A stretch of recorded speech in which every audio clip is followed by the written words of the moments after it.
My name is Lisa, and I've been working as a researcher after completing my doctorate in graduate school. It's been 4 years since I married Adam, and we have been living with Adam's parents. Adam and I, both working at a top company, use the second floor room, while my in-laws use the first floor. We started living together in this 2-generation house 2 years ago. It didn't bother me much when we weren't living together, but ever since we started sharing our lives in this 2-generation setup, my mother-in-law began to bully me. She arbitrarily decides that I, working as a researcher, am lazy and says things like, "Must be nice for Lisa. She only has to do what she likes for a living." And, "Using work as an excuse not to have children. How carefree." She says these things when my father-in-law and husband are not around, like nagging me. Indeed, I can't deny it. When we started living together, my mother-in-law said, "It's about time for children, isn't it?"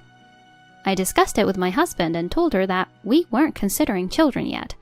From that day on, it seemed she took it badly and began bullying me persistently.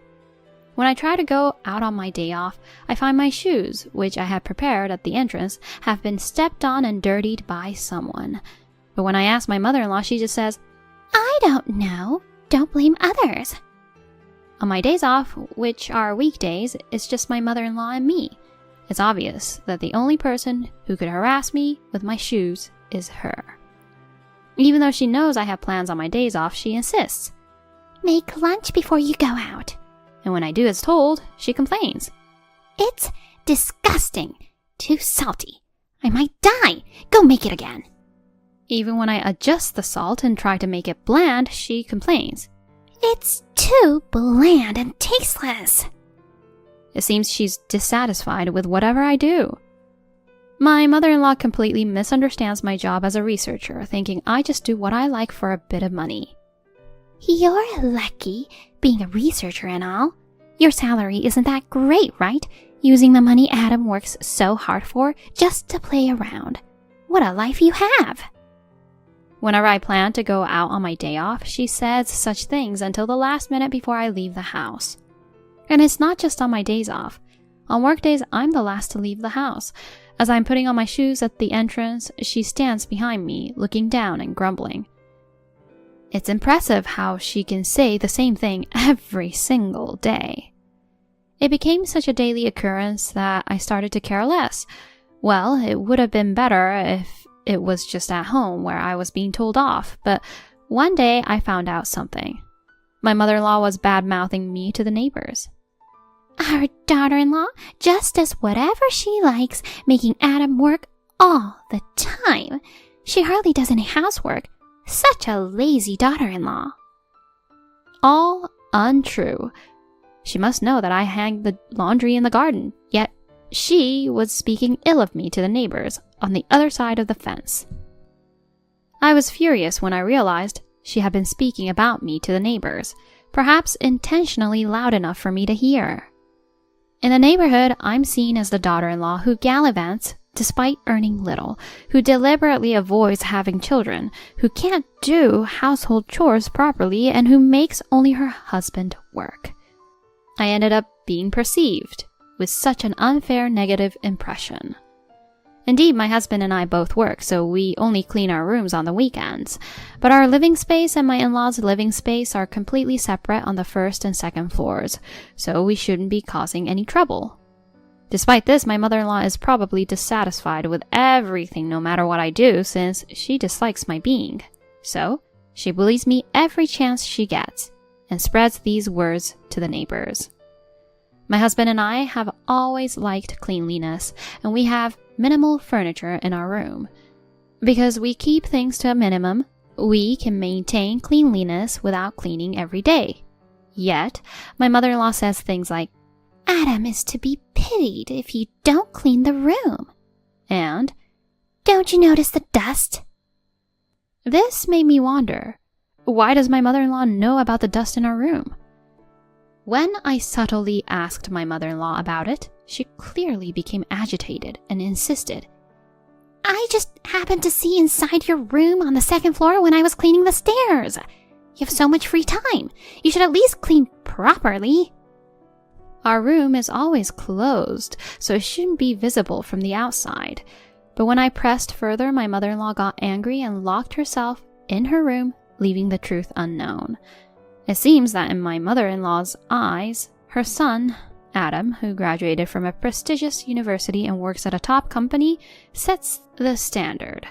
She seems to think I, a researcher, am not a good match for her son. Even though I work hard every day and earn a decent salary, my mother-in-law seems to want to label me as a lazy daughter-in-law, or a daughter-in-law who relies on her husband's modest earnings. One day, as I was about to leave for work, my mother-in-law stopped me. Today is your father's hospital day. Can you accompany him? No. I have work now. I don't care about that. He's not feeling well. You're his daughter, so you should accompany your father. She said this unilaterally. My father-in-law's legs haven't been good, and my mother-in-law always used to accompany him. Since my mother-in-law locked herself in her room, I reluctantly contacted my workplace, took a day off, and accompanied my father-in-law to the hospital. My father-in-law said, "Sorry, Lisa, I know you're busy," and treated me to a meal on the way back. I like my father-in-law, so I don't mind helping like this. If she had told me in advance, I could have taken a day off from work. Thinking this, I returned home, only to find my mother-in-law was not there. My father-in-law, tired, went back to his room and lay down, so he didn't know, but it turned out that my mother-in-law had just gone out with neighbors that day. She had forgotten about my father-in-law's hospital day and made plans with neighbors, prioritizing her own schedule and forcing me to accompany him instead. When I confronted her about lying, she just said, "You're practically playing every day, so it's fine for me to have some time off, right?" I had reached my limit. Every day, the nasty comments and bad reputations among the neighbors. To top it off, being forced to take a day off work based on her lies. My life was increasingly disrupted by my mother-in-law's whims. We should never have agreed to live together in the first place. After my husband and I got married, my father-in-law had an accident and was left with paralysis in his legs. Then my mother-in-law said, "I feel nervous being all by ourselves, just my husband and me, so please live with us."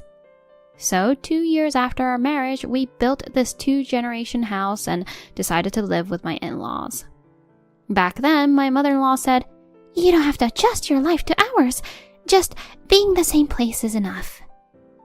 "You don't have to worry about me, Lisa. Please, I'm begging you." She said this in tears, so I reluctantly agreed to live together. But in the end, I fell right into my mother-in-law's trap. Anyway, my husband and I wanted a home of our own, and we built a spacious house with a few steps, suitable for our old age. Of course, I'm referring to the space on the first floor where my in-laws live now. We both paid for it, thinking about all this. Yet my mother-in-law shows no gratitude towards me, and on top of that, she bullies me. How can she do such things? Thinking about it, I felt silly for staying in this house quietly. All this time, I've been trying not to think deeply about it, but maybe that itself was a stressor for me. One day, my husband saw me lying down before sleep and was shocked. "Hey, Lisa, your head." What? Looking in the mirror after what my husband said, I saw a small, bald spot, the same size as a $quarter coin. "Isn't that alopecia areata? Is your job really that stressful?" He looked at me with concern. Right, my husband doesn't know anything about the bullying from his mother, so he thinks the stress I'm under is only from work. I never told my husband because I didn't want to spoil the atmosphere at home, or rather, I didn't want to speak ill of my beloved husband's mother. However, the stress physically manifesting in me became unbearable, and the tears I had been holding back began to flow. "Lisa, what's wrong? If something is bothering you, please talk to me." While wiping away my tears, my husband said that. I decided to tell him everything.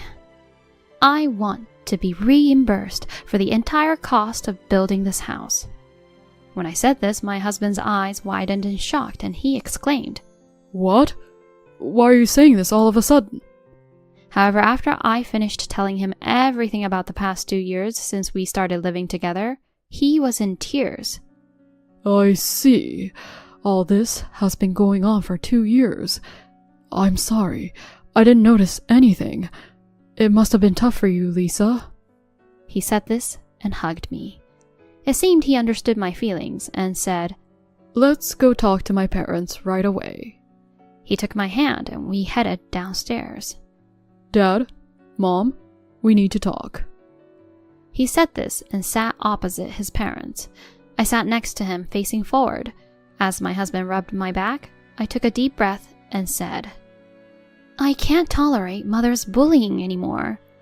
It seems she doesn't like me, so I want to be repaid for the construction cost I contributed to."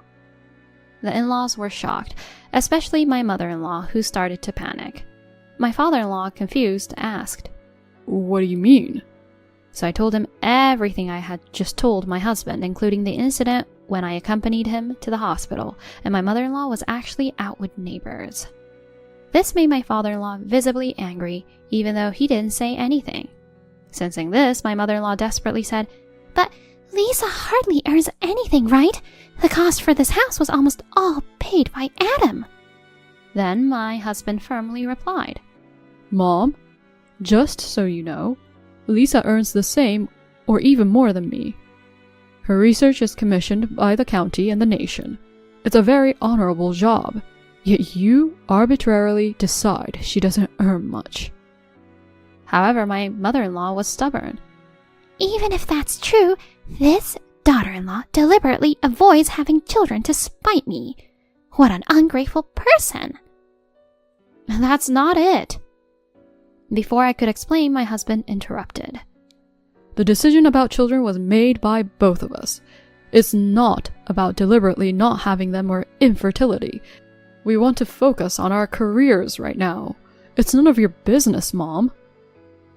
"You don't have to say it like that." Overwhelmed by her son's intensity, my mother-in-law's face grew increasingly pale. Ignoring her, my husband continued. "Initially, we agreed not to interfere in our marital affairs, yet you rummage through our room and dump your household chores on Lisa." My husband's irritation was palpable as he sat beside me. My mother-in-law was clearly overwhelmed by the pressure from both her son and her husband. Then, my husband revealed a fact to my in-laws. "I've kept quiet until now, but the construction cost of this house was assisted by Lisa's mother. It wasn't just our money. Lisa was told to keep it a secret from you, but I can't hold it back anymore." Hearing this, my in-laws' eyes widened in surprise. Indeed, when it came to the cost of building the house, my husband and I didn't contribute much. My father had passed away a few years earlier, leaving an inheritance, which my mother has saved. When I mentioned building a 2-generation house, she offered to use my father's inheritance for it. At first I refused, but my mother insisted. "You have the right to use it." So I gratefully accepted her offer. However, I thought it would be best to keep it a secret from my in-laws, thinking they would feel obligated, so I asked my husband to keep it confidential. Upon learning everything, my mother-in-law hung her head, her ears red. Seeing this, my father-in-law sternly said, "Make up for what you've done for Lisa right away, and tomorrow go to the neighborhood and tell them you've been deceiving them. Retract everything bad you said about Lisa." Hearing this, my husband added, "I also don't want to live with a mother who treats my precious wife like this. So I want to sell this house and return the money to Lisa and Lisa's mom. Dad, is that okay?" he asked his father. My father-in-law nodded firmly, but my mother-in-law, crying, pleaded, "Please, don't do that. I love living in this house." She was sobbing and her face was a mess. Fed up with such selfish behavior, I showed her my patch of hair loss from alopecia areata and said firmly, "I've reached my limit too. I don't want to suffer anymore." Even my typically unyielding mother-in-law fell silent and hung her head. The next day, my father-in-law and Adam, along with my mother-in-law, went around the neighborhood correcting the lies and fabrications she had spread. My father-in-law and husband praised me as a truly wonderful daughter-in-law, and since then I've been free from my mother-in-law's bullying and the strange looks from neighbors. After discussing it with my husband, we ultimately decided to sell the house. My mother-in-law, feeling uncomfortable because of the lies she had spread in the neighborhood, agreed to move. My father-in-law mentioned moving to an apartment near his workplace, where they could live more peacefully. On our end, we returned the money from the house sale to my mother, but she insisted. That was your share of the inheritance. Use it as you wish. With that money, we built a new house roughly halfway between our workplaces, and now we're living a relaxed life together. Occasionally, my mother visits and teases. Isn't it wonderful living with the person you love? Just the two of you? I have something I want to tell her the next time she comes. Next year, there will be 3 of us.